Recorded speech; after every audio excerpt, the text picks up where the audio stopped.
the song. What's up, survivalists?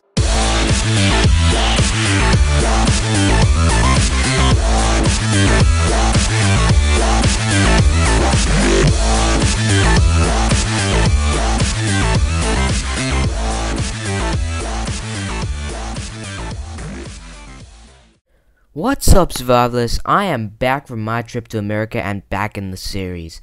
So, today I figured out that I'd do a review of one of the most popular classes on my CTF minigame server, and that is the Archer. Now, first off, I want to talk about what equipment the Archer actually has.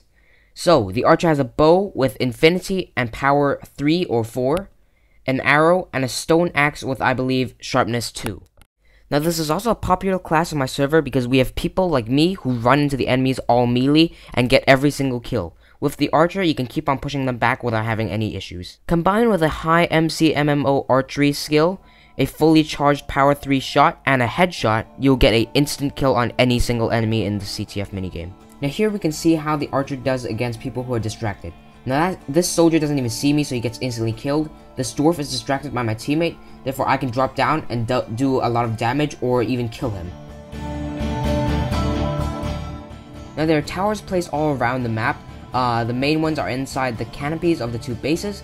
These are can be used for archers to go up and protect the base from a distance. There's also an advantage of height, so then the enemy can't shoot you as easily, even though they can, as long as they're more skilled than you.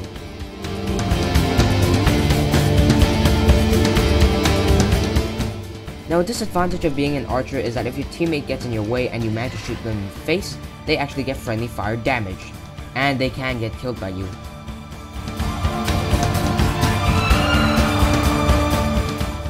Now, a battle between archers mostly depends on the skills of the two PvPers.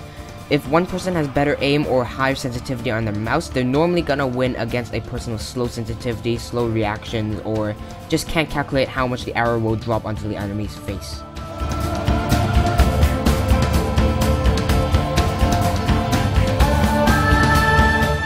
Another disadvantage of being an archer is that when you see, or when you think you see someone, you decide to run up to the highest point in the whole entire castle once you die, which is the eagle dive platform on top of the flag. So once you get there, you crouch, you aim your bow, maybe you have Optifine, and you try to scope them out. You can't see anything. So you're just launching your arrows to see how far the arrow can go, see if it hits anyone, doesn't hit anyone. Just looking around, trying to find an enemy to shoot. And then you realize that he's behind you. And what happens is you die. If there's no one else there, if your teammate's AFK or something like that, it's gonna be a hard time trying to get the flag back.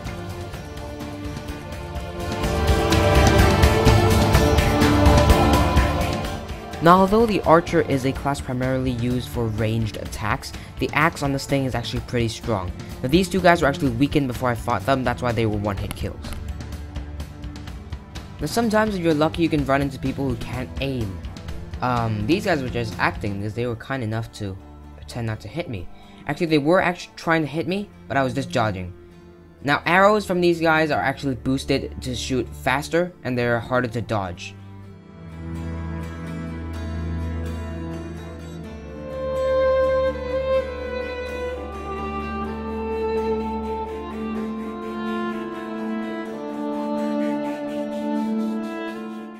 Now, an attempt to be an archer and pursue the flag is actually pretty stupid because you could get easily ambushed just like that from people hiding behind the stairs after you exit the tunnel. Alright, now I'll go over some tips as playing as the archer. And I don't typically play as an archer, so I don't know every single tip in the book. But anyways, I still know some since I made the class.